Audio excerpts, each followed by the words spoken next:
Thanks for joining us. I'm Scott Rogers, the Chamber's Vice President, Governmental Affairs. We have with us today Phil Swanhorst, who is a candidate for at-large City Council. Phil, thanks for joining us. Thank you.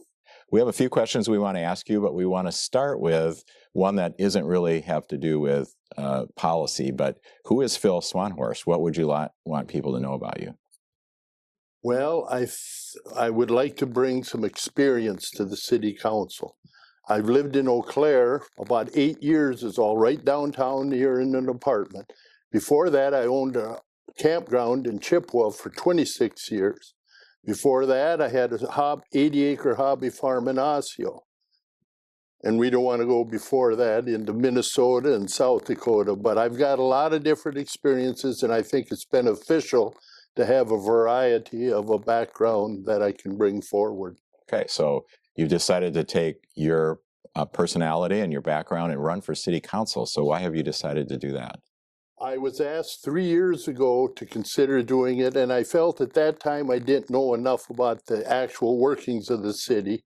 Even though I drove city buses, my last job with the city, 15 years, and I have retired 8 years ago. That's when I moved downtown. And now that I've lived here, I feel I know how the city works a little more rather than just city buses. Okay. So if the voters decide to send you to a 3-year term as an at-large member of the City Council, what would be some of the things that would be your priority to work on issues during that term? Okay, there's 3 things I feel important to work on, and I address them. There's a million things we could talk about. Taxes, infrastructure, roads, schools, even though they're not necessarily churches. There's an old saying that the weakest link in a chain is as strong as the chain is. And in our community, the only strength we have is the weakest link in our community.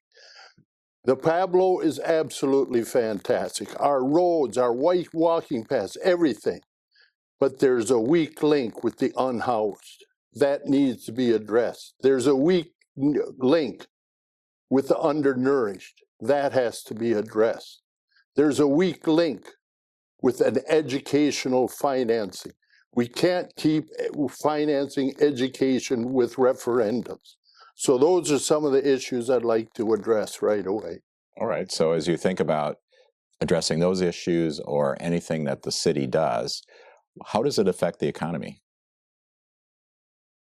Well, the main thing I feel comfortable doing is I've, over the years, become well known with the state legislature. And believe it or not, we have a very efficient economy. What is not efficient is the state legislature providing matching funds and the money we need that they've taken away from us in the last 15 years. It actually started with Act 10, and then they took away here, they took away there. It's time that the state legislature brings that back to us, and I believe if they did, we'd have sufficient funding. Okay.